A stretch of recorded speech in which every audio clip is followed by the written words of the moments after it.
Okay, so for those who haven't seen States of Grace, God's Army 2, again, I don't know what, in your own brain, which do you use? God's Army 2? I call it States of Grace. States of Grace, okay. So we'll call it States of Grace the rest of the way.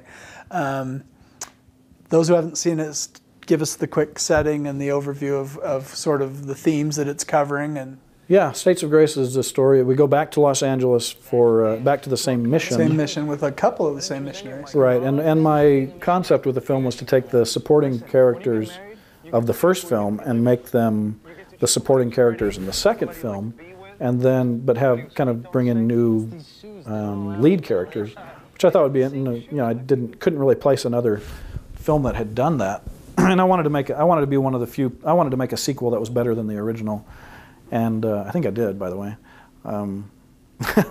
I think it's a better film, and it made so much less money. But it goes back to the same mission, new story, takes the story of a Latino elder who you learn was formerly a gang member, and then kind of brings them together in a very dramatic way with a young black gang member. And you see that, and the Latino elder is thinking that his mission's largely been a failure. He's not a very good missionary, and he's just basically biding time till he goes home, and then he happens to get caught in this gunfight, a gang flare-up, and finds himself thrust together with this young black kid who's in a gang, and they start a friendship and start to change each other. It's also, there's a young Idaho missionary. I think he's from Idaho. Did I say he's from Idaho? Or, I think so. Or yeah, because I think his parents come from Idaho towards the end of the movie. Yeah. Who's the companion, and he's got his own arc to tell. He's very young, very black and white thinker, and the movie kind of takes him places where the gray starts to, you know, come forward, and that's the one I thought was going to be the most controversial element of the story, because, well, most people have seen it. Those who haven't, he begins a friendship with a young woman who lives next door, and it becomes more than a friendship, and then he has to deal with that. But one of the things I wanted to, and then there's also a Pentecostal street preacher who's a main character. I was drawing upon preachers that I knew as a child in and in one of my favorite scenes, he grabs the Book of Mormon that's left around the missionary apartment, and he goes out and he's preaching from King Benjamin on his soapbox, raising money. That's one of my favorites. Yeah, that was fun. That was a fun one. Just as a side note, I was living in the apartment where we shot that. We were living in there while we were shooting there, and one night, middle of the night, I hear some guy out there, you know, and he's preaching scripture, and I go out on the balcony and look down, and sure enough, here's this homeless guy out there preaching, and people are going, "Shut up!" You know, sit down. But it was like, wow, it was like this guy, I'd written the character, and then this guy in real life does it. It was crazy. Anyway, yeah, that's the story, and it was really, I felt like it was a really important story that had to be told. And again, this was another one where I had the story, but I didn't have the ending, and when I finally understood what the ending was, then I realized, okay, it's a movie that needs to be made. And so it was another one of those movies like Brigham City, and yeah, you roll the dice at the end again. It has to work. Yeah, and I was very happy with the film, and it was a difficult movie to make. Interestingly, what a little background on the story was, when I did get to make it, one of the reasons I made it was because, quite frankly, that was something I could get financed, because the first movie had done well, and at this point I was pretty much bankrupt because of the profit, and if I'd gone out trying to sell another LDS film, that would have been a tough sell at the time, and so I was just going out saying, I'm making God's Army 2, and honestly, that's the only way I could get the film financed, was because it was God's Army 2. And even then it was tough. It was rough. In fact, I probably couldn't have done it, except I was struggling for financing and again, this was my life as a filmmaker, struggling for trying to make something beautiful, and you're just like fighting every day to keep Cheerios on the table for your kids. It's crazy. You know, if you're trying to make something beautiful, you should be able to at least, you know, be able to manage that. But so here I'm fighting for this. I'm having the hardest time. And this is one of my lowest points, actually, as a filmmaker and as an adult, was, and this had happened right after my loss of faith and belief. So I was already in a place where I just felt kind of lost in the universe. And I was still fighting to get this film made. And Larry Miller, who had become a friend of mine, and before I tell this story, I got to tell you, the story ends really well and reflects really highly on him. And he was just a wonderful man. I mean, I have nothing bad to say about him. Loved and respected him. But some weird confusion had happened, and I had heard that he was going to go off and make these Work in the Glory movies. And I had called him and said, "You sure you want to do this? Because it's expensive and the market's not really..." I didn't want to get in the middle and say, "Don't do this," but I was trying to give him all the information that he needed to make a wise decision, but he was really gung-ho about it, and his general authority was helping out and whatever, so they're all going to go. And then he did a press conference for Work in the Glory, and totally slandered me. Unintentionally. He thought you know, somebody asked him, just like, "Well, aren't you making the Joseph Smith film with Dutcher? What are you doing making this one?" And he said something about Richard Dutcher just, I don't know, he just kind of went off into the sunset, and, you know, I never heard anything. We did a press conference, never heard anything more, and I was just shocked. This was like, you know, and it was so completely not true. It was like I had been sending him information, constantly calling him, trying to keep him involved, and I was just dumbfounded. You know, it's like and it attacked my credibility and the whole thing. And I mean, it was really just awful. And so I went from being really depressed for a day to being really angry, you know. And so I pick up the phone and I call him up, and we're swearing at each other on the phone, and I'm just like, this is messed up. And, you know, and he, you know, he slams down the phone, and and then he goes and looks into his files, and then he pulls out his day timers and starts to see all these. Yeah, and then he looks and he sees that I was right, and all this, that I'd been sending him all this stuff, and he'd been either ignoring it or been preoccupied with other things, but that's how the story is a happy ending, because he calls me up and he just says, "I looked into the files and you're absolutely right, and I totally misspoke, and I'll make this right."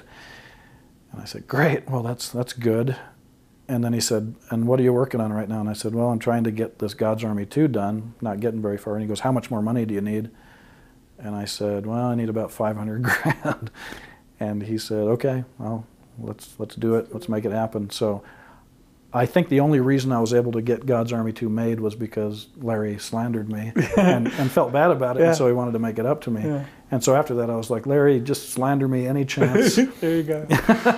I'll keep good records. I trust that you keep good records, and let it loose. But no, it really spoke highly to. And then we met for dinner, and it was like, you know, he'd honestly just made a mistake and felt terrible about it and wanted to do whatever he could do to. And he was never comfortable with the story, because it was pretty edgy for him, and he knew going in. I told him what it was going to be about, and he was never too excited about it, but he was willing to trust me and let me go do it. And so I really think a lot of him because of that experience. If I were to pick a theme that you haven't quite talked about that I think is certainly prevalent there, it's the elder, the companion, who, you know, like you say, is a black and white thinker. He doesn't see the forest from the trees, you know, right. The letter of the law versus the spirit of the law, and so he's learning that a little bit.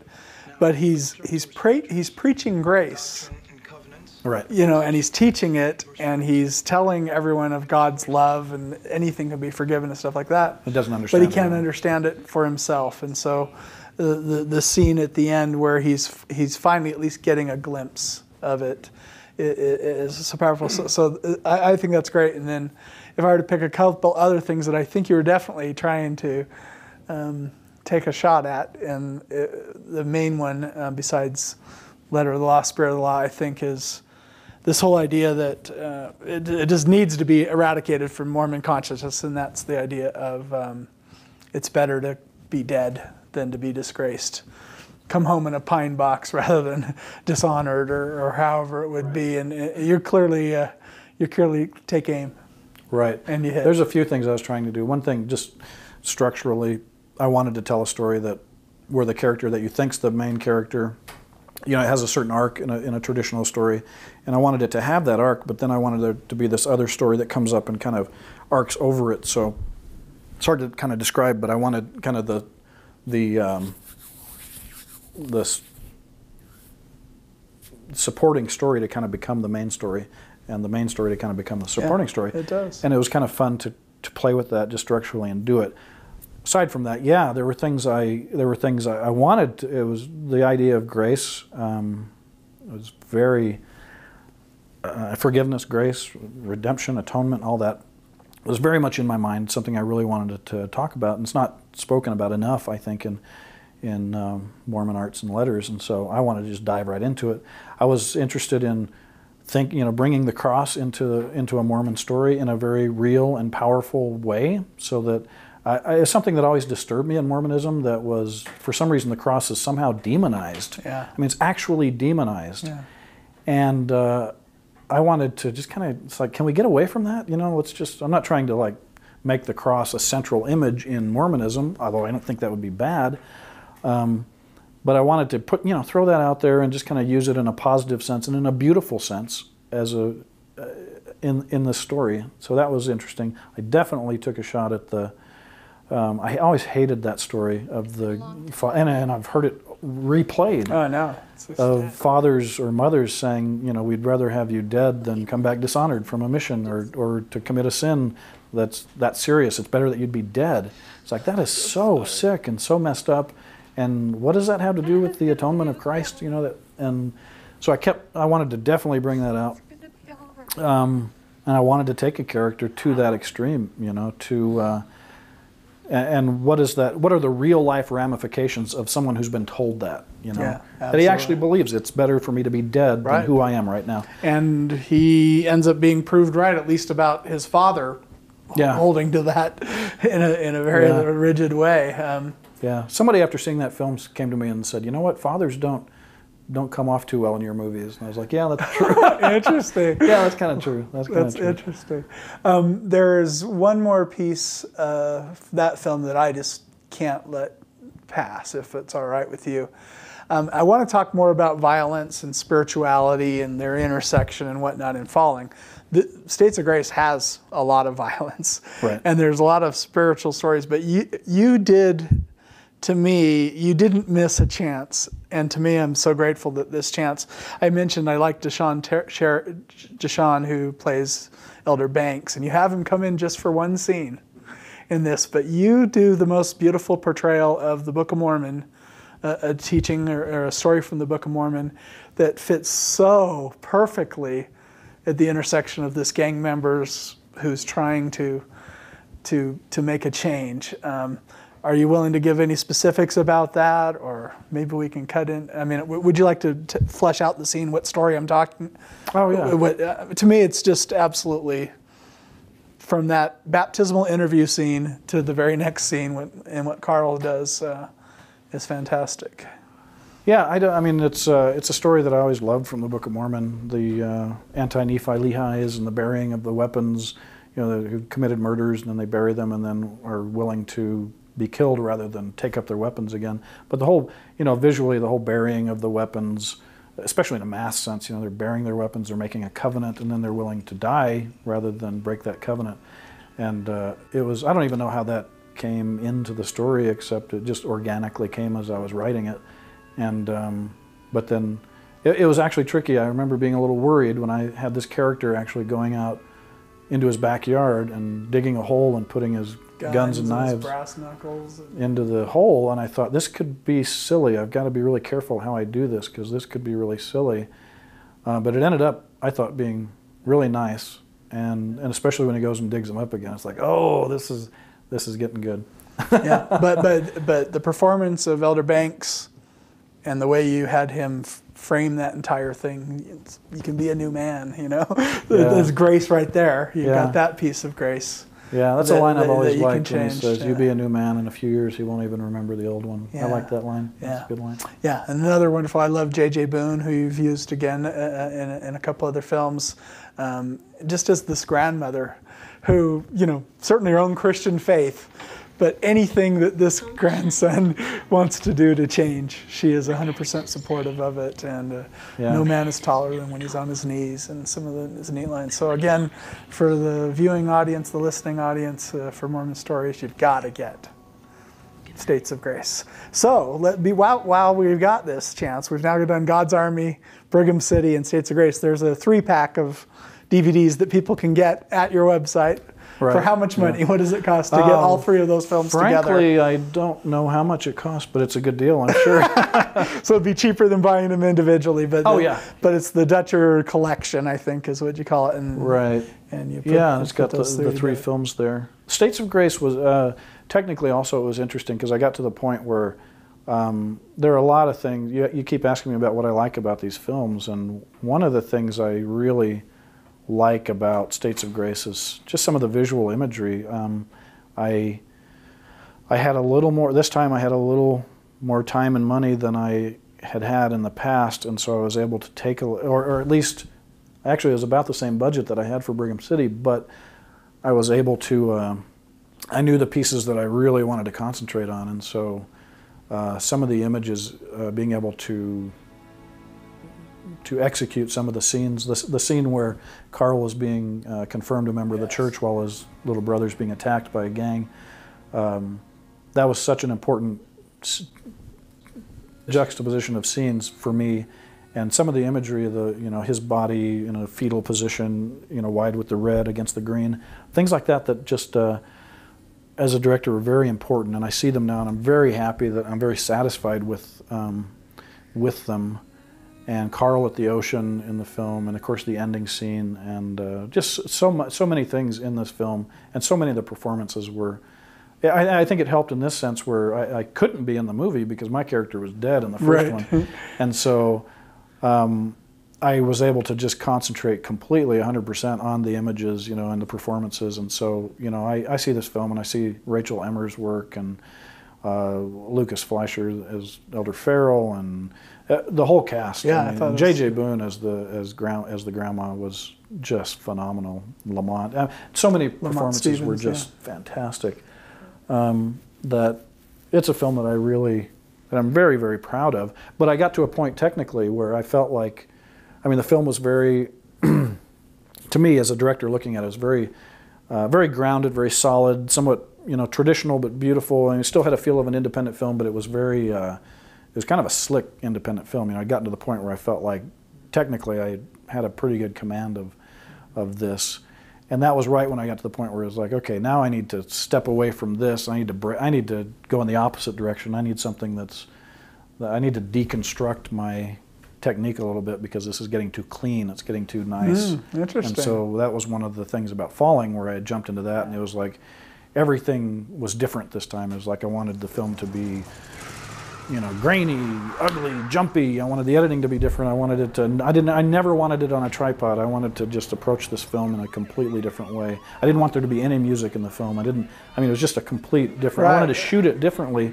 even in the sense of, instead of just a traditional shooting, I wanted to have 2 or 3 cameras going simultaneously, and cameramen bumping into each other trying to catch the action, and so that's where that came along. But also, the reason I did Falling was, like I said, I saw what was coming, and I realized that I had to get this film made. This was a film Falling was a film that you had in mind. You said from God's Army it was going to be next. And one of the things, and this was a film that was just I was literally carrying on my back in my mind. It was like always speaking into my ear, like, when are you going to make me? It's you're gonna. And I was worried that I was going to be too old to do it, and or the market was going to change. I would never get to do it. And so, and it literally, was starting to, literally torment me a bit. It was like I was worried. I didn't even know why I had to make this movie, but I knew I had to make this movie. And so when I started doing States of Grace, I started financing States of Grace, I started to think, I'm going to be in LA I've got to do this as well. So I've got a crew I like already hired. I'll extend it for a few weeks, right? Right. And so I started to, what I did was as I had States of Grace financed, and so I actually started to go ahead and cast the two films together at the same time. So I was calling people in and putting them into one movie or the other while I was raising money for Falling. So it was a completely separate deal. The rumor mill had me told, like I say, I made so many enemies by wanting to make the profit and by telling people that their movies were crap that that when they saw that I was making there was rumors out there that I was using Larry's money to make 2 movies instead of 1, and I was actually having to call Larry Miller and say, I'm not making another movie with your money. It's totally separate. But it got to that point where I was actually having to do damage control with my own investors. But I was raising money for this other film, and I was, using the 2 films to help each other. It's like, okay. Yeah, it's a lot cheaper when I've already got people. Exactly. And catering service, everything's done. It's like, you already agreed to do this film. Will you do this one, but at a better price? Same thing with labs and all this kind of stuff. It was helping each other out. So that was the plan, is I knew I had to take that opportunity because I might not, I knew I wouldn't get the chance to make it again. And so, and I knew I would always, to the end of my life, I would regret it. And it was artistically as well as just professionally. I just had to make this film. So, so tell the story. I mean, this is obviously your most controversial film. And so far. Yeah. So. Well, it came about while I was raising money for God's Army. I was getting very frustrated. It was taking forever. And every day it was just me pounding the pavement, making calls, and I was getting sick of it. And so it came about in the sense that one day I just said, I'm so sick of it. I can't do this anymore. I've got to do something creative, and maybe I'm not even going to be able to raise, $300 grand, $250 grand to make God's Army. And so if I end up and I've only got 20 grand, what could I do with it? So I had a little office in Burbank in a tiny little building, and I went in one day and I just closed the door and pulled the drapes, and I knelt and prayed, and I mean, it was very sincere, and I said, if there were one film, that you'd want me to make, what would it be? And that's what I'm going to work on for the next couple of days. It's like, if there's one film, that you'd want me to make. I mean, I hadn't even shot God's Army yet, but it was just like a completely separate from the marketplace, from anything. What do you want me to make? And then I got up, sat down at my desk, and this just poured out. I mean, it was like I wrote this thing so quickly, and it had been I'd been toying around with a couple ideas over the previous few years. One of them was about a stringer, which was these guys that run around Los Angeles and New York, I guess, trying to find disasters or crimes or trying to videotape these things so that they can sell the footage to the news stations.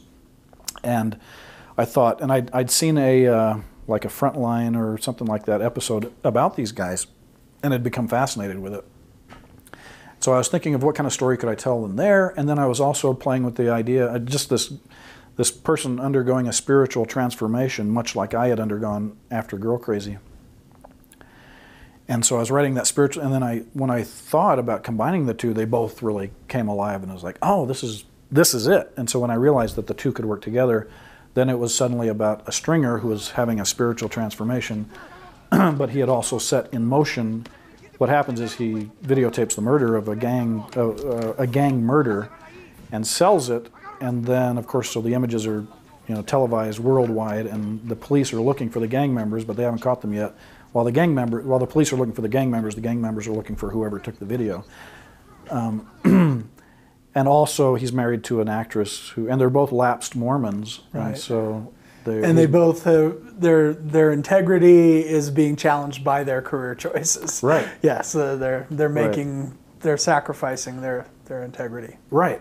So they're dealing in this really, touchy area where they're making moral or professional decisions and moral decisions and good, mostly bad decisions, but. And anyway, like I say, this story summed up a lot of what I was feeling spiritually at the time, how I was feeling about Hollywood at the time. Yeah, and, the line about I want marrow or whatever. Yeah, just Hollywood was demanding, just pump up the volume. I want it. I've seen that before. I can go two steps uglier.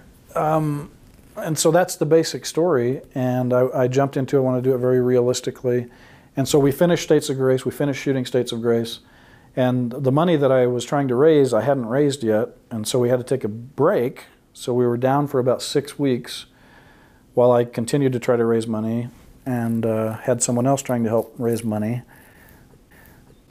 And then eventually we had enough to shoot, so pulled everything together again and went out and shot. And there's a lot to, I mean, this movie, people ask me what my favorite film is, and it is this. I mean, this is my favorite film. It's my most personal film. It was my riskiest film. It was the film that I almost went crazy on because I was so, again, you know, I was at the same point where putting every dime into this movie, and I was opening up in certain ways, and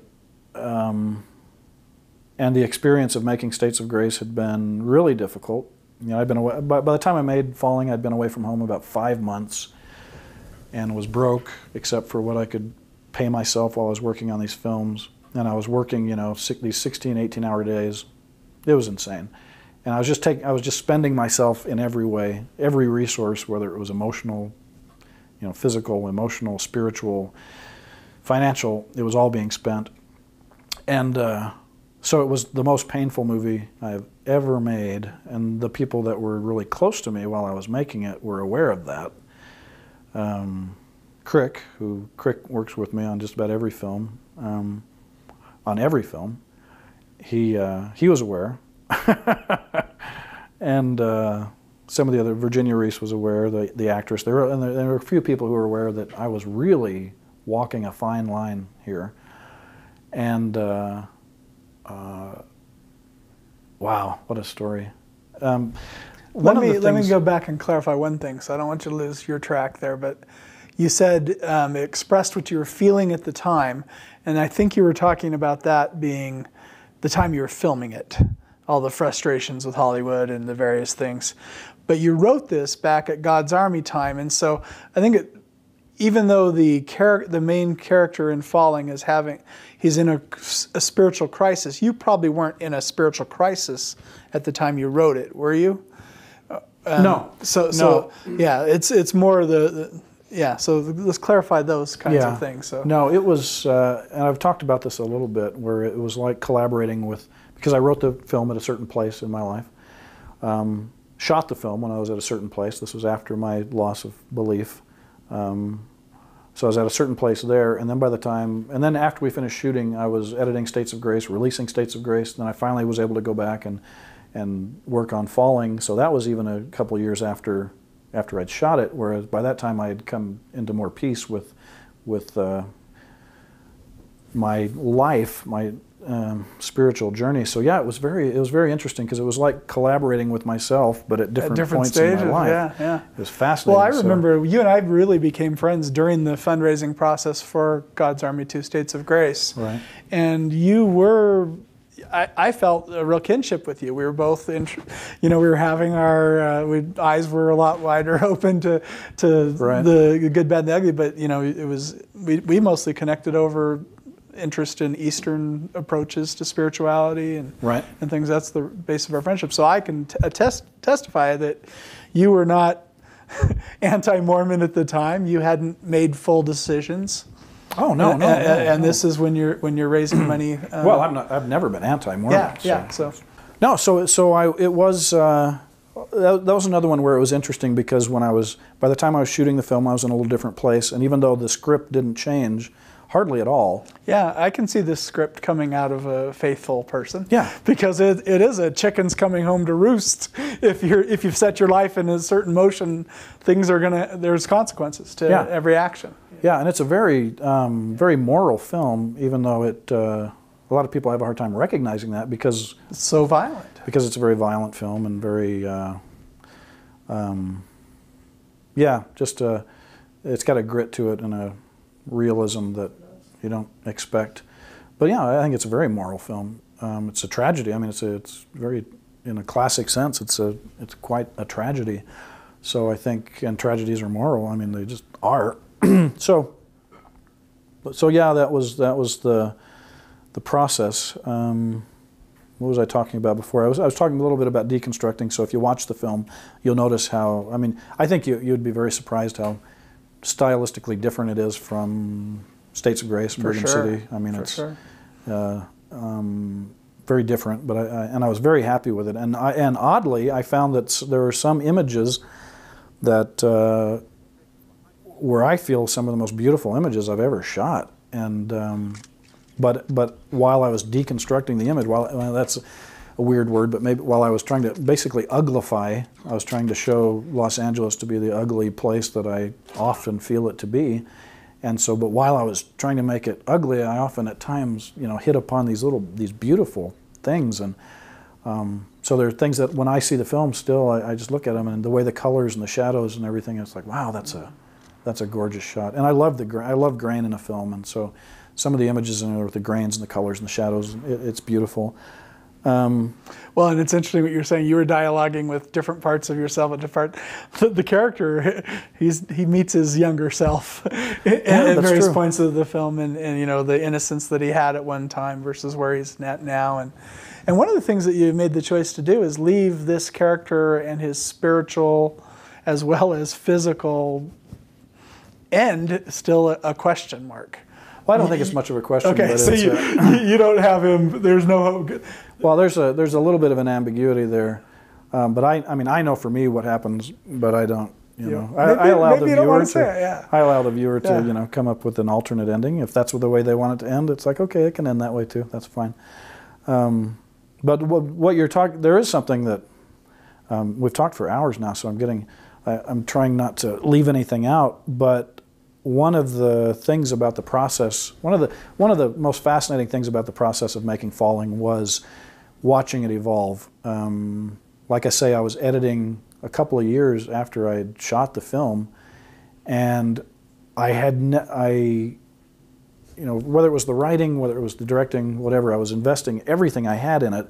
But I always had the feeling that I was searching for something, I was exploring, that I hadn't quite nailed it yet, and I didn't know exactly what it was. And it was in the editing of the film, the final stage of editing, where I was actually getting ready to shoot Evil Angel, and I had an editing suite in the hotel across, and so I was going, from Evil Angel work to step in to oversee the final editing on Falling. And it was finally at that point when I realized how the movie had to end and what the whole movie was about. Basically, I'd been, trying to find it in the editing, and finally it clicked. And so we actually went back after I shot Evil Angel, went back and shot a little bit more of Falling so that I could make it work the way that when I realized what the movie was all about. And that's something that just doesn't happen. You don't have that opportunity in filmmaking. Usually, you've got a script, and then you go out and you shoot the script, and then you edit what you've shot with the script, and it's all just there. You're just realizing a script. With this, the script really was just the beginning, and it continued to evolve through the direction of it, and then it continued to evolve in the editing. And I was able to have the luxury, because I had some very patient and supportive investors, a patient and supportive investor, I was able to take the time to find the movie and then go back and film what needed to be completed. So I was shooting on the thing 2 years after I had finished principal photography, and then getting it ready to go out. So that was just the artistic process was interesting, and I'd love to be able to do that, and I'm starting to kind of create projects where I can do that same thing, where it's a little more of an exploratory process, and I'm able to explore things that are very important to me.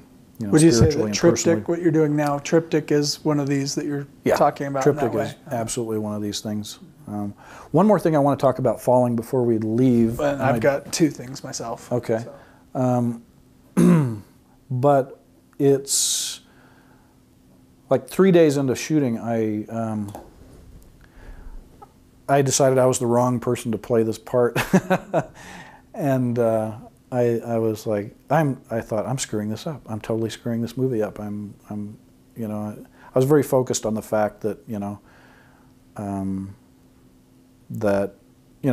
not a Tom Cruise, Matt Damon. I'm not the handsomest guy in the world, and I knew that I could do the spiritual things I needed to do and the personal things that could deliver. But I thought I was just nobody was gonna see this movie, I was explaining to Virginia Reese, the actress in it, one day I was having a little crisis, and we went for a little walk, and I was saying, I shouldn't be in this movie. I should be playing a supporting character or something. And there was this other guy that I had auditioned who actually played Virginia's brother in the movie that I thought, he'd be perfect. I should cast him. He should be the guy. And she was saying, no, you're doing great. Just stick with it, And anyway, but what I was thinking about, what finally made the decision was I was into this thing driving to the set every morning where I was listening to Warren Zevon. For whatever reason, that was the music for me in this period. And I was listening to some Willie Nelson, but mostly Warren Zevon. And I started to think, it's like, wow, these are guys with such unique voices that nobody would find them and say, they would never win American Idol. They would never be signed to a contract because their voices are so different, so unique. But that's what makes that contributes a lot to what makes their music powerful, and so singular, Especially Willie Nelson. He's like, a Willie Nelson song when it's on. And that's actually one thing that helped me make the decision to continue, playing the part. It's like, okay, I'm not going to be the most handsome guy, and this is going to be a little bit different take than somebody else would give, but it's going to be me. It's going to be my take. It's going to be my performance, and it's going to be different than what anybody else would do. And it's just as valid as, if Matt Damon were doing it. So gave me the confidence that, yes, I am a self-confident person, but you get in these extreme situations, and it gave me the self-confidence that I needed to continue to make this crazy project. That's great. Thank you for sharing that. That's fun. Yeah, but it's my favorite film, and it hasn't been seen much, and that's where I was going to go next, and then I want to talk about violence and spirituality. Okay. So, tell me, you've indicated in the last month that you don't plan to make this available anytime soon. Let's say it that way. Yeah, I'm always telling people that it's back in the vault, and it is back in the vault. I mean, I actually have a vault, and it does go back in the vault. And so I tell people that it's never going to be available, but here's the secret. So, no, it will. In fact, it was always designed to go after Evil Angel, because I knew that if I just put it out on its own, nobody would go. I kind of tested the waters with that, with a week in Salt Lake and a week in LA, and that's exactly what happened. Nobody came. So I pulled it and was gonna just piggyback it on Evil Angel so that it could come out afterwards as, from the director of Evil Angel and all that. But I've been, slowed down on Evil Angel. So no, yeah, the vault thing is part just BS on my point, trying to build a little mystique and a little demand, because I do very much want people to see it, but I don't just want to throw it out there on the marketplace and sell a couple thousand DVDs and have that be it. So that's the challenge. Again, it's mostly just been the challenges of having the sufficient financing to get the movie out in the way that it deserves, to be seen. So hopefully, no, it won't be stuck in the vault forever. Okay. So there's hope for listeners who eventually want to see it. Oh yeah, yeah. But we do need to let them know this is completely unlike. I mean, all four of your first films deal with violence in some way, but this is very graphic, very bloody. In fact, one of the writers says, I wish Brigham City, or one of the question people, I want Brigham City to have more blood. This one, most people have challenged exactly how bloody this is, and especially this one pivotal fight scene that just goes on forever and ever, and goes over the top. You've talked articulately about that decision in the past. Yeah, that was, I wanted to show the difference between, violence as depicted in movies and television is often so phony, and I think a lot of the problems that we have with this idea of being desensitized to violence comes from the fact that violence isn't portrayed in a very realistic or powerful way. And this really hit home to me one time when I was in LA and I was in a restaurant. It was actually a restaurant that we shot. There was a jumper scene where a guy jumps off a building, and he splats right out in front of the restaurant where I was. I was just sitting there eating a hamburger, talking to some people, and a fight. I mean, some guy just suddenly got up and started punching another guy, and it was pretty close to us, just probably 12, 15 feet away. And the ugliness of the fight was so, I mean, it was really nauseating. You know, it was real violence where some guy was actually pounding into another man's face, and you know, they carried it on outside and the cops came and everything, but it was a real reminder of just how sickening real violence is. You know, if you were to see something like that on TV, you wouldn't think anything of it. You just keep eating your popcorn or whatever. And but to be that close to it, I mean, you'd be able to do it because they wouldn't portray it as realistically as because the way it wouldn't is. come across. Okay. The ugliness wouldn't come across. Yeah, you don't want to be eating your popcorn. Oh no! During the falling. No, I couldn't finish my meal after this. Right. Okay. So experience, and then you know that reminded me of all the actual violence that I have seen and experienced, and it is so ugly and so disturbing. And I wanted, and this was a movie that I was making about this man who lives in this very violent lifestyle. A good day is when he sees a bloody crime to film. Exactly. Yeah. And so it was important to me to, at the climax of this film, to have, when the violence comes home to roost, as you pointed out, it had to be sickening. It had to be real. And so I went and basically looked at, you know, all the what is it about the approach of a Hollywood film or a TV show that makes it meaningless, that makes it without real impact, and that makes it kind of exciting and glamorous. And I started to strip away all those things. So again, the music was gone, the effects were different, the you know, the length of it, what I was showing, just everything about it, I approached from a new way, and the entire point was to make people just physically ill. And to feel the ugliness, at least to get as close as I possibly could to that feeling of the real ugliness of violence. Yeah, I don't want to just see the bone. I want to see the marrow oozing from the center of the bone. Yeah, and to take a character that you have come to like in some respect and care about, and to watch him in this situation was.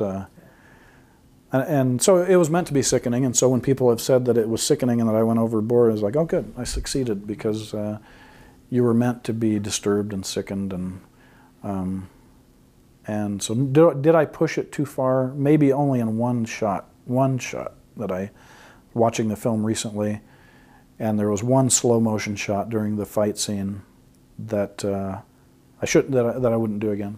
Because it was. Would you take it out between now and the next release? No, the movie's done. It's in. It's the way it is. But yeah, there's probably only one shot that I would have taken out. Well, one particular listener sent in a whole bunch of great questions. So let me at least read his question on this one, and I think this is the right spot. And he says, each of your first 4 films focused on both redemption or its absence and violence. In your view, what's the relationship between those two things? Is violence a necessary component to personal, spiritual, or religious redemption? And then do you see this combining of violence and spirituality as a theme in your work? So those would be kind of First of all, I should clarify, that Girl Crazy was actually my first film. So that's right. And I didn't really deal with violence. Your first 4 Mormons. Right. That just dealt with me getting to kiss a lot of women. Yes, it's violence and redemption is definitely a recurring theme in my work. It's interesting. I've never really thought about what would be recurring themes in my work until I saw them. I mean, in fact, my realization of what Falling was about suddenly clicked when I realized, oh, this is something that I keep going back to. It's this innocence, this loss, this destruction of this violation of innocence, is something that I keep going back to, and it's often violence that violates the innocence. So yeah, that's definitely a part there. Is it a necessary part? I think in life can be so violent, and not just like a tiger eating some other smaller animal, but just emotionally violent. I mean, life is, at least in my experience from a very young child, life was very violent emotionally. It's like a lot of pain, and you learn to be happy in the pain, because it doesn't ever go away, really. You can lessen it. And I found that a lot of my personal, I found in life, separate from art, a lot of my own personal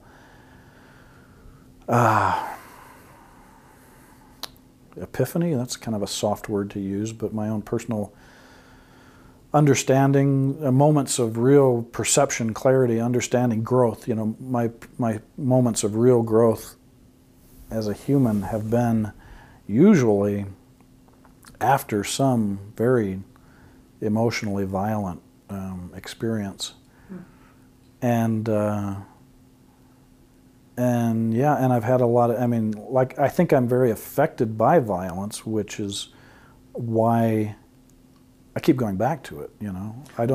It's not... Well, part of spiritual growth is your normal story has to be disrupted somehow. There has to be an opening to where previous theories and views have never... I've got to expand my story to incorporate this level of stuff, so I can see exactly what you're saying, that if it's violence, it could be other things, but somehow or other your everyday life has to be ripped open a little bit, probably, to really welcome in the rush of insight. That's when your mind and your heart and your soul is torn. You know, it's literally torn, and then it's in the process of healing. You know, that I guess it's the scar tissue that that's what's really valuable. So yeah, I've definitely noticed that, and it wasn't a deliberate theme that you'd sent out to do. Oh, no. It's when it's pointed out or when you notice it yourself. Right? No, I've never had. Like I say, I think as a person, I'm very affected by violence.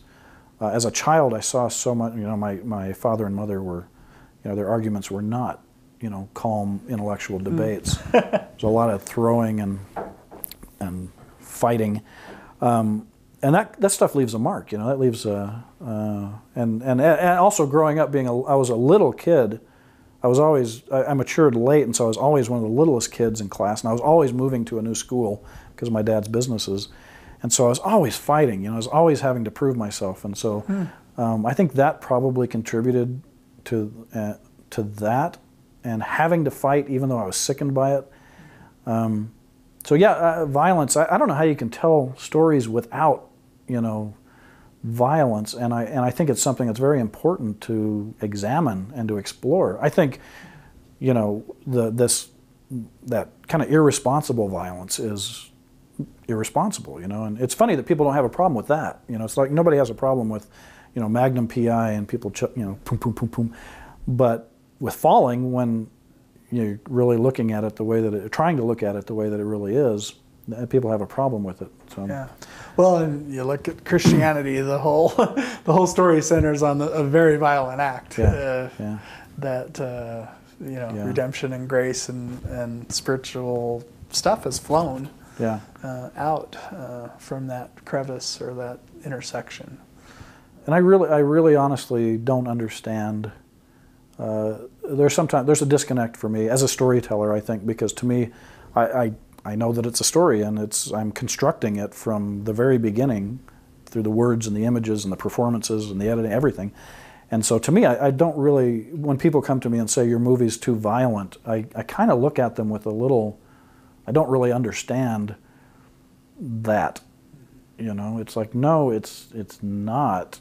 Go look at it again and understand what it's about, and it's not. But again, you're dealing with people that are very illiterate, you know, which is crazy. You know, it's a society. Our entire society is so media-driven and image-driven, and yet we're so illiterate about storytelling, images and storytelling and media. So it's fascinating to me that people respond in just these. Consume without thinking. And we're being manipulated and shaped without reflection. Yeah. Okay, one last total. This is like 30 seconds.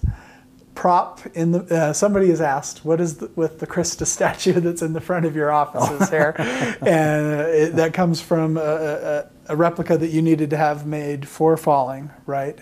One of the most powerful scenes in the movie takes place at the foot of the Christus statue. Right. The Christus is a very central. The scenes with the Christus are very central to the film Falling. So I had to have, there was no way in hell I was going to get permission to go shoot on temple grounds. So I had to recreate a temple grounds, and I had to recreate the Christus. So I actually had a Christus statue made, and now I've got this big 9-foot Jesus that I don't know what to do with. I keep trying to sell it, but so that's what it is. It's just, and it's a beautiful sculpture. So I just love it. But yeah, it causes a lot of confusion. It's like And that particular one, because its presence in Mormon visitor centers, right? This Falling isn't. It's almost incidental that he's Mormon, the main character, and that they are. But that adds. That's one of the pieces that gets added back in. That this is a Mormon. Right. This image that so many Mormons are inspired by. He's looking up and pleading for grace and for something from this being. A lot in there where the character being a lapsed Mormon and having been a serious Mormon, a missionary and everything. That's part of his psychology, So it was bringing in these iconic Mormon symbols was important to the character and therefore to the story and all that. So great. Falling, eventually. People see it. Yeah, I hope so. We'll have a chance. So. The current movie that is seeking an audience, it's playing at festivals right now, is Evil Angel. Tell us your theory that led you to all of a sudden make just a fun horror flick. Well, there's a lot. With, of course, some spiritual themes. But. Right. Well, there's a lot to it and a lot behind it. One of the things was simply, one of the fringe benefits of making the film was it was so much fun after having made these 4 very personal, very meaningful films was to be able to go and just have some fun. Just absolutely have some fun. Get to do stunts and special effects and a scary movie and have a decent budget. And the whole thing was just fun to do. But it actually came about. Now, some people are going to think I'm very cynical, and I don't think I'm cynical. I think I'm just being very realistic about it. But as I mentioned before, as my films got better, and I do think they did get better. I think Falling was my best film, and as they got better, they made the least money. People were less interested, and the Mormon cinema movement had pretty much died away. That wasn't really a market anymore, and it was so very important for me to continue making these movies. To me, Falling was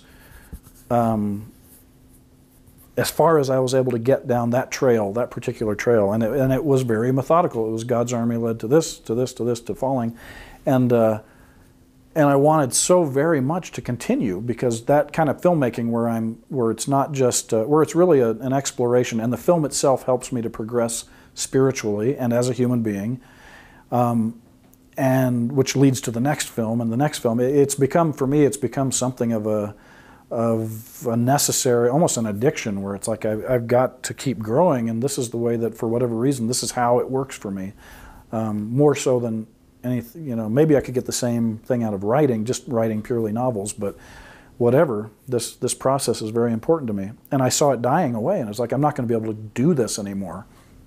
And so there are lots of ways I'm thinking, how do I continue to do this? I've got 7 kids, I've got a family, I've got a small company, I've got to support this, but I want to keep making movies. But it looks like I want to keep making movies that aren't going to make any money and that 12 people are going to see. And even though those are the films that are the reason that I'm alive, nobody's going to pay for them, and how's that going to work? And so that's actually where Evil Angel came from. It was like I just poured out my heart and soul on States of Grace and Falling, and I'd watched as people just stayed away in droves and didn't care, shrugged. Yeah, that's a great way of putting it, just shrugged. And I thought, and I realized, okay, if I keep doing this, I'm not going to make any more films. This is it. And I had an investor who had seen my other films and actually was interested in helping me get the Joseph Smith film made. And so he actually, asked a few friends, said I'd really like to see that Joseph Smith film made. They knew me. We got together. We started to talk. We became friends. And he didn't have the money to put in to make a whole Joseph Smith film, but he definitely wanted to make a film with me. And so I immediately loved him, of course. But I was not going to, and that's the other thing, with seeing the way things were going, there was no way I could go to an investor and say, this is going to make money, this is a good bet, and which is very sad, that was very sad. And so I just knew I could not do that with integrity. And anyway, so he wanted to make a film, and so I said, okay, I'm going to give you a couple options. One is I can do it. He loved States of Grace, he loved Brigham City, God's Army. I said, we can make another one of those films. We can absolutely do that. If that's what you want to do, I will absolutely make one of those films. But I got to tell you right up front, it's I explained the marketplace, what was happening. I explained what had happened with States of Grace, was happening with States of Grace. And I said, we can absolutely do that. Or here's another story. And I told him the evil angel story. And I said, and it's not, it's not really meaningful. It's not, particularly personal. Exactly. Yeah. It's just going to be a lot of fun. And I think it's going to make a lot of money. And it's going to make enough money that I can, I don't have to spend your money to make some personal film. I'll be able to spend my own money, which I'm perfectly willing to lose, to make something that's meaningful to me.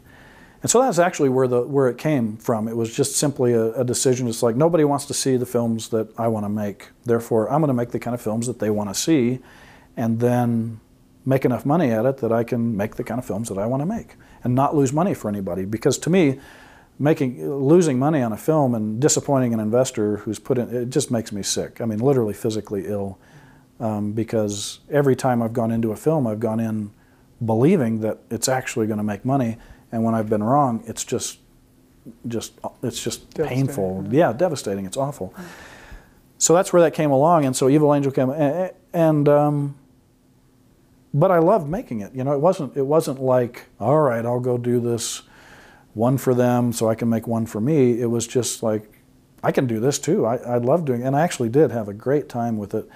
And it was an opportunity for me to explore, stylistically, do things that I had never been able to do before, to be able to play as a craftsman. Because there are certain things that you just can't do in a spiritual drama.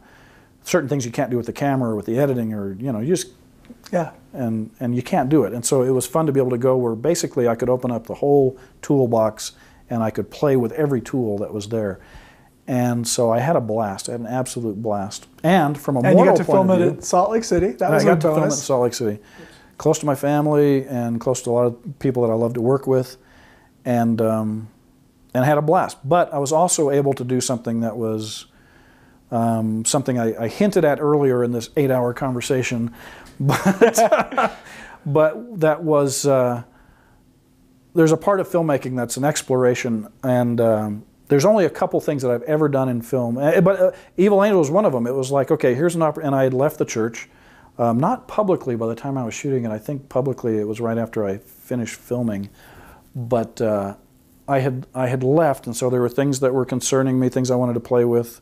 Well, by saying that, I mean, emotionally, I had lost my belief a few years before, but I hadn't publicly come to the point where I was telling people about it until after Evil Angel. But the point being, while I was making Evil Angel, there were certain things that now that I was freed from a certain cultural expectation, I knew that, as far as the things that we're told that we should never play with as artists, as filmmakers, we should never, the profanity, the nudity, the violence, even though I'd pretty much done a great job on the violence, but just pure exploitation violence or gore or whatever, something I hadn't really gone into in Falling. But these were all things that now I was interested in. I was like, I wanted to see if they were wrong, A lot of people don't understand this when I try to explain it, but it's like, I had to find out, I just had to find out. And again, I could make a film, and if I shot a nude scene and I thought it turned out to be dirty or perverted or wrong, then I wouldn't include it, and I'd repent or whatever and go on about my business. Same with profanity, same with violence or whatever. So, and so I made this film, and yes, there's a lot of nudity in it, and there's a lot of violence in it, a lot of just graphic, gratuitous violence, a lot of profanity. Basically, I just let it go where it would go, but then, it still fits within the genre of your typical slasher, Halloween horror movie, right? Is there more nudity, more violence, more profanity than something that would fit into that market niche? No, I don't. I mean, I don't think so. And I hope that it's a lot more intelligent than most of the stuff that you get in that genre. But the point being, it was an experiment, and it was actually interesting that afterwards, and to be quite frank about it, I mean, it was basically a couple of scenes of full nudity, and the interesting thing to me was when I was on the set, when I was actually directing the scene, would it feel wrong. And I have a pretty good moral sense, and I'm a pretty sensitive person in the sense that I feel, when I do something wrong, I feel pretty immediately and pretty strongly, and I feel really bad about it and try to correct things, probably overcompensate. So it was very curious to me to be making the film, and what would it feel like to be shooting that? And so basically the idea was, when you see Evil Angel, I didn't feel bad about anything that was in that film. There are only 2 things in my filmmaking career that I've actually felt like I did wrong by, and one of them was in Girl Crazy, and one of them was in Brigham City. And I only say this in comparison so that when people see Evil Angel and question, to me, nothing in Evil Angel, it's a movie, it's silly, it's a romp. It's fun, it's a romp, it's fun, yeah. But in the movie Girl Crazy, there was a scene where the main character that I was playing is breaking up with his girlfriend because she realizes that he's been sleeping around. But also, she's pregnant now and with his baby, and so it's a little bit of a dilemma for her. But there's a scene where they're sitting down in an apartment, and I have the character say, the character that I was playing, are you going to have it? Are you going to have the baby? I think that was my exact line. Are you going to have it? You have a choice, something like that, You have a choice.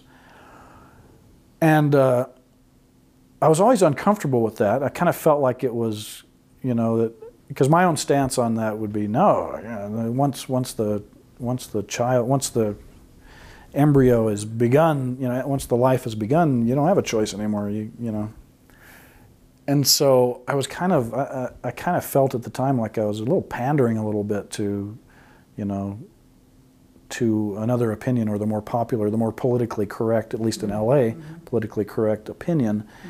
And I did it, cut it in, and it was always in the film. And that's one thing when I watch the film now and I look at it, and I hate that. I hate that line in that film, because I feel like even though I could argue that this character, is fine with that, and I have no problem playing characters that are murderers or whatever, even though obviously murder is wrong. But something about that I allowed that to go through, and it was like I violated my own code there. And so I've always felt bad about that. The other thing I felt bad about was was when we were shooting Brigham City, and there's a whole story that could go into this, but basically Wilford Brimley was just a pain in the ass. And I love his performance in the movie, but whatever was going on in his life, he is the most difficult actor I've ever worked with on any of my films. And I'm glad he was in the film, because again, great performance, but he was such a pain in the ass, just contrary, and anything I wanted him to do, he wanted to do something else. Just went on forever. And by the time we were shooting his death scene, he didn't want to die in this movie. I have no idea. He just didn't want his character to die, didn't want his character to get sneaked up on.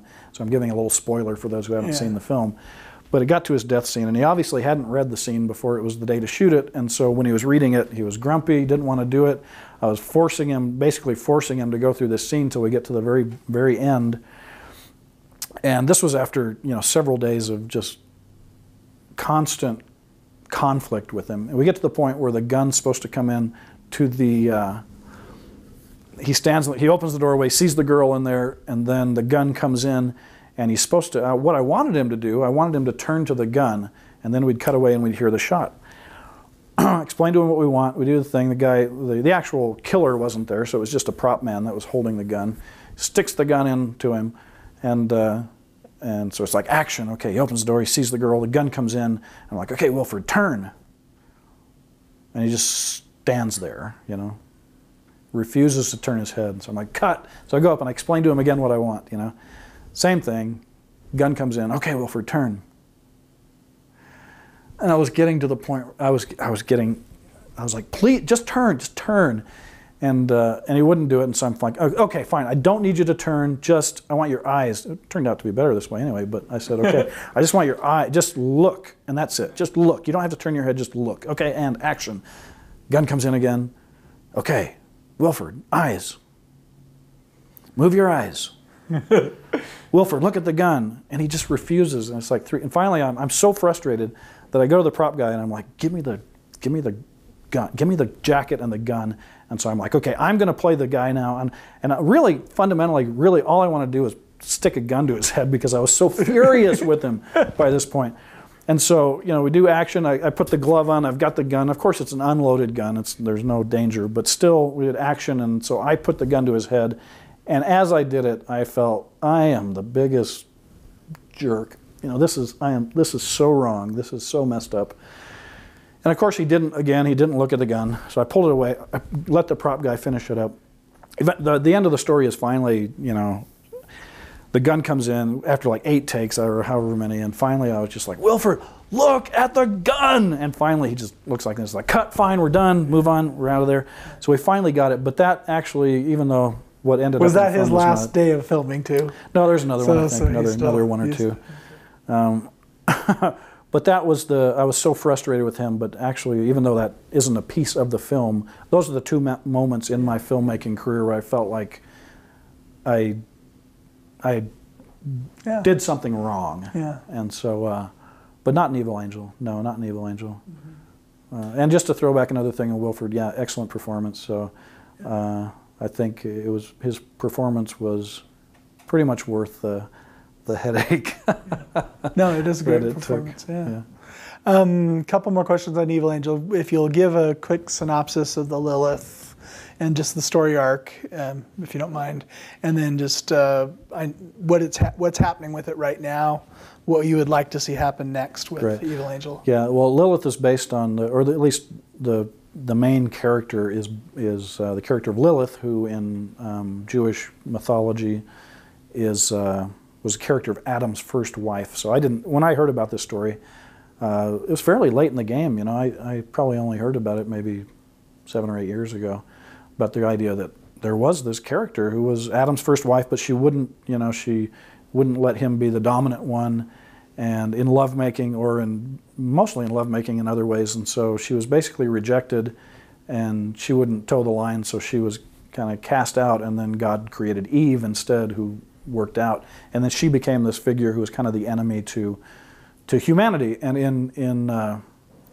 in lore, in ancient lore, she was, if there was a death of a child, a baby, miscarriage, it was Lilith who was taking this away, because she obviously was the enemy to any of Adam and Eve's offspring. So that's where I was fascinated with that, and she just became the character. I decided to take this character and bring her into the modern day, and then basically have her be this, she would possess the bodies of people, and then until that body was dead, and then she would hop into another one, and then just carry this kind of mayhem on, and so I brought it to Salt Lake City. There's no Mormon really content in the film.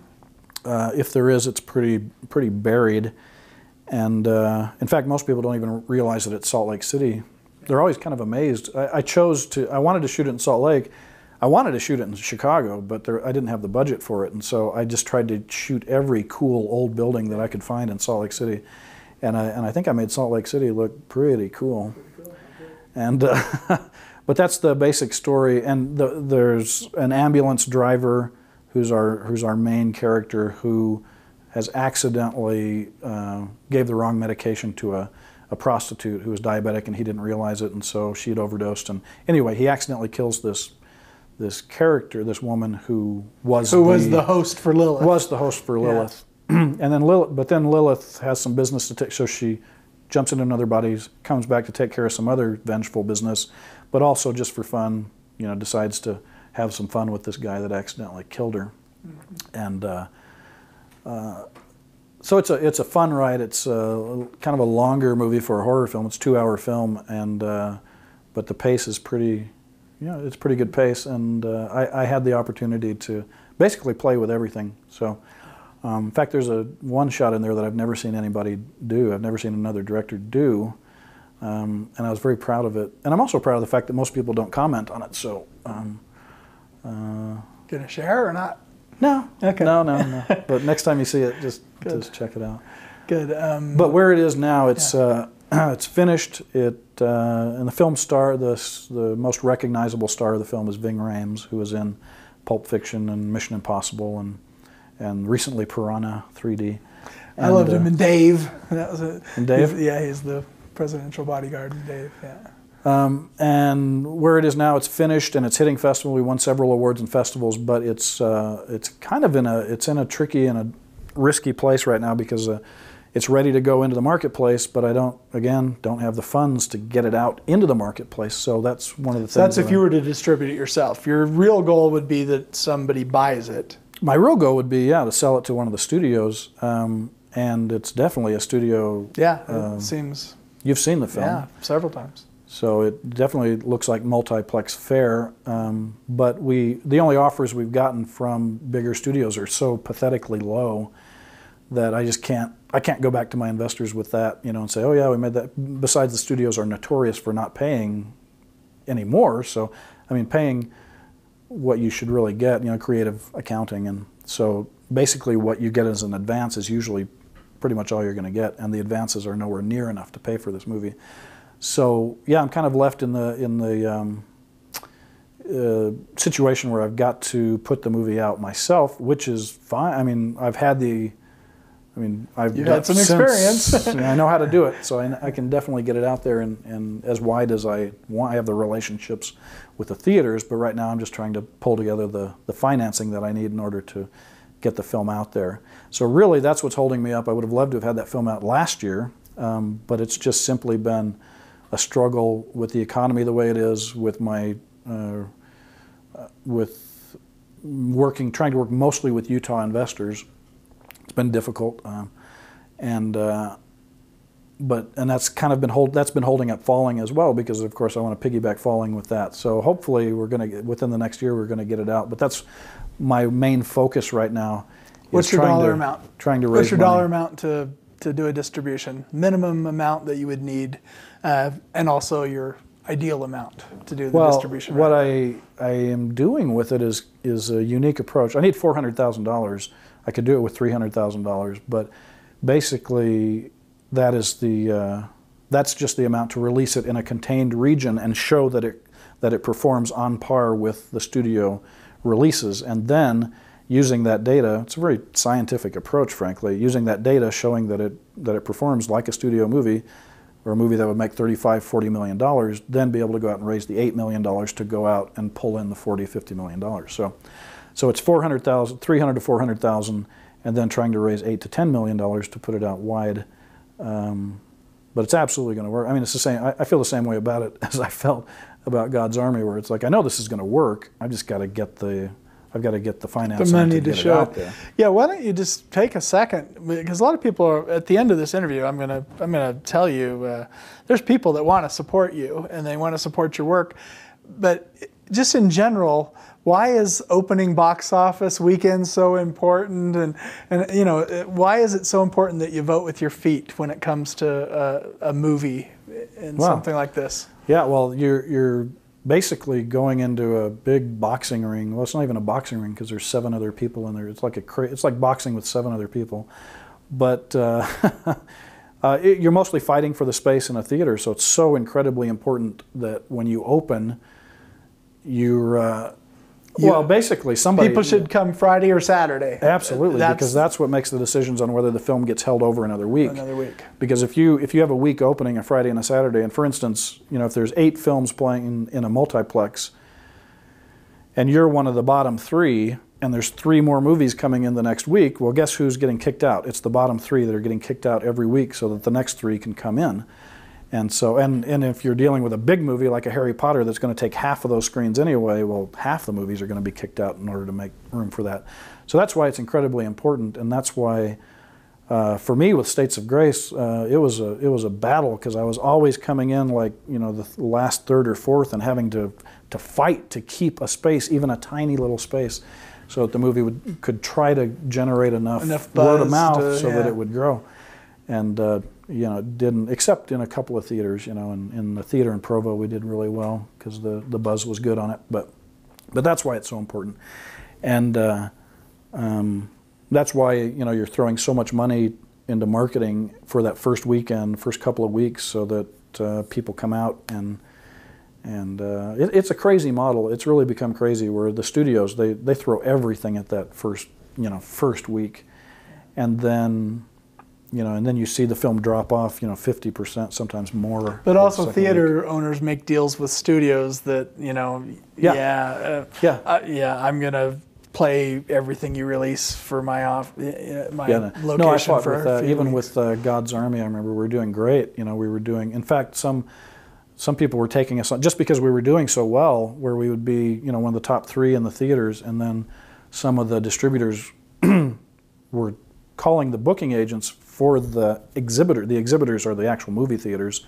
The distributors are the people like me trying to get it in there. But some of the people like, the Paramount type studio were calling these people saying, we want that movie out. We don't care that it's performing well.